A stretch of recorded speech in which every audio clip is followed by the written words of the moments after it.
मैं डॉक्टर अमित भटनागर पंतनगर कृषि विश्वविद्यालय में सस्य विज्ञान विभाग में प्राध्यापक के पद पर कार्यरत हूँ। इस चैनल के माध्यम से मेरा प्रयास है किसानों तक सही जानकारी पहुंचे ताकि उसका लाभ वो खेती में ले सकें। आज मैं बात करना चाहता हूँ पोटाश की, जिसे हम पोटेशियम कहते हैं। और ये एक आवश्यक पोषक तत्व है और फसलों को इसकी बहुत ज़्यादा आवश्यकता होती है और कई फसलों में तो इसकी आवश्यकता नाइट्रोजन के बराबर होती है, लेकिन हम पोटाश पे बहुत कम ध्यान देते हैं, जिस कारण से हमें उतना अच्छा उत्पादन नहीं मिल पाता है।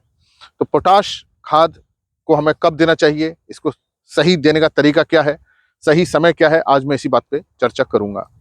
जैसे मैंने आपको बताया, पोटाश की बहुत ज़्यादा जरूरत होती है और इसका जो सिंबल है वो के है। और एनपीके की खाद के आप बारे में जानते ही हैं, एनपीके में खाद में आता है और इसकी खास तौर से जो खाद आती है वो है म्यूरेट ऑफ पोटाश। तो जो भी हमें पोटाश देना होता है वो सारा का सारा हमें बुआई के समय देना चाहिए। 100% मात्रा बुआई के समय दें, जिसे हम बेसल डोज कहते हैं। खड़ी फसल में नहीं देना चाहिए। हम पहली सिंचाई पे या दूसरी सिंचाई पे देते हैं 20 दिन बाद 30 दिन बाद, तो उसका इतना असर नहीं आता है। अगर आपको पूरा बेनिफिट लेना है पोटेशियम की खाद का, तो बुआई के समय ही इसको हमें बीज के साथ देना चाहिए, नीचे जमीन में दें ताकि पूरा लाभ इसको मिल सके। पोटेशियम मिट्टी के अंदर बहुत ज्यादा चल नहीं पाता है, थोड़ा बहुत चलता है। नाइट्रोजन से कम चलता है लेकिन फास्फोरस से थोड़ा ज्यादा चलता है। तो इसकी जो मोबिलिटी है वो नाइट्रोजन और फास्फोरस के बीच की है। मतलब नाइट्रोजन से तो कम मूवमेंट है लेकिन फास्फोरस से ज्यादा है। तो इसमें बहुत ज्यादा स्थिरीकरण की इतनी समस्या नहीं आती जितनी फास्फोरस की आती है।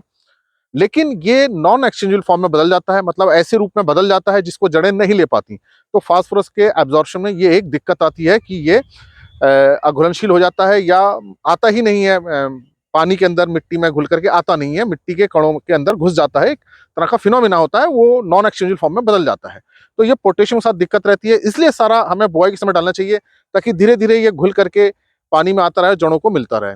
अगर हम 20-25 दिन बाद डालेंगे बुआई के, तो एक तो मिट्टी की ऊपरी सतह पे ही रह जाएगा, नीचे जड़ तक नहीं पहुंचेगा और नॉन एक्सचेंजेबल फॉर्म में बदल जाएगा, उससे भी उसकी उपलब्धता कम हो जाएगी। तो पहला ध्यान आपको यह करना है कि जितनी भी पोटेशियम की मात्रा है वो सारी की सारी 100% बुआई के समय देनी है।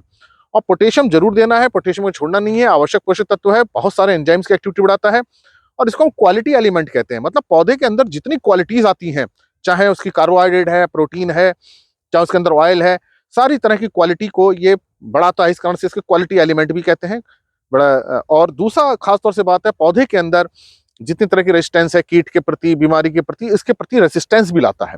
इसलिए इसका देना बहुत जरूरी है। इसको इग्नोर ना करें, इसकी कम मात्रा ना दें। बात करते हैं कि क्या इसकी मात्रा होनी चाहिए। एक सामान्य फसलों में प्रति एकड़ इसकी 16 किलोग्राम आवश्यकता होती है। मतलब 40 किलोग्राम पोटाश प्रति हेक्टेयर चाहिए होता है, तो 1 एकड़ में 16 किलोग्राम पोटाश। तो ये पोटेशियम की मात्रा है, खाद की नहीं है। अगर 16 किलोग्राम पोटेशियम देना है, अगर हम एमओपी के माध्यम से दे रहे हैं, तो म्यूरेट ऑफ पोटाश के माध्यम से दे रहे हैं, तो 1 एकड़ में इसकी लगभग 27 किलो की आवश्यकता होती है। और अगर सल्फेट ऑफ पोटेशियम के माध्यम से हम दे रहे हैं तो 32 किलो 1 एकड़ की आवश्यकता होगी एसओपी की। तो एमओपी करीब 27 किलो चाहिए, एसओपी लगभग 32 किलो चाहिए। लेकिन इस सारा का सारा आपको बुआई के समय देना है। ये मैंने आपको बताई 1 एकड़ की मात्रा। तो मैंने आपको बताया समय क्या है, इसकी मात्रा क्या है। क्या हम इसको दूसरी खाद के साथ मिक्स कर सकते हैं क्या? बिल्कुल, हम पोटेशियम को दूसरी खाद के साथ मिक्स कर सकते हैं, यूरिया के साथ मिक्स कर सकते हैं, एनपीके के साथ कर सकते हैं, एसएसपी के साथ कर सकते हैं, डीएपी के साथ कर सकते हैं। पोटेशियम वाली खाद में ऐसी कोई विशेष समस्या नहीं आती है। लेकिन जब आप यूरिया के साथ मिक्स करें तो इसको मिक्स करने का तुरंत खेत में डालें, इसको छोड़े नहीं। क्योंकि क्या होता है, ये पानी ले सकती है या गीली हो सकती है और फिर छिड़काव में दिक्कत आ सकती है। तो जब भी आप पोटेशियम वाली खाद मिलाते हैं, तुरंत उसको हमको खेत में डालना चाहिए, उसको रखना नहीं चाहिए।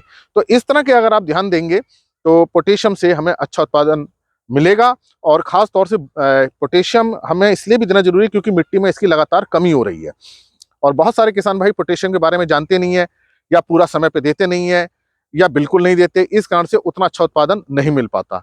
तो सभी पोषक तत्वों को समान मात्रा में मिलना बहुत जरूरी है। 17 आवश्यक पोषक तत्व होते हैं, इसेंशियल है।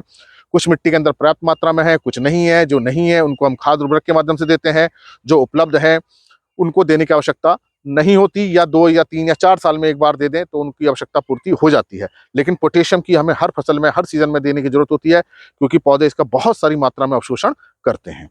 आशा है मेरी बात आपकी समझ में आई होगी कि पोटेशियम कब देना है, कितना देना है, कैसे दे सकते हैं। इसी प्रकार के लेक्चर्स को देखने के लिए कृषि किसान प्लेलिस्ट देखिए और अगर चैनल सब्सक्राइब नहीं किया तो सब्सक्राइब कीजिए। धन्यवाद।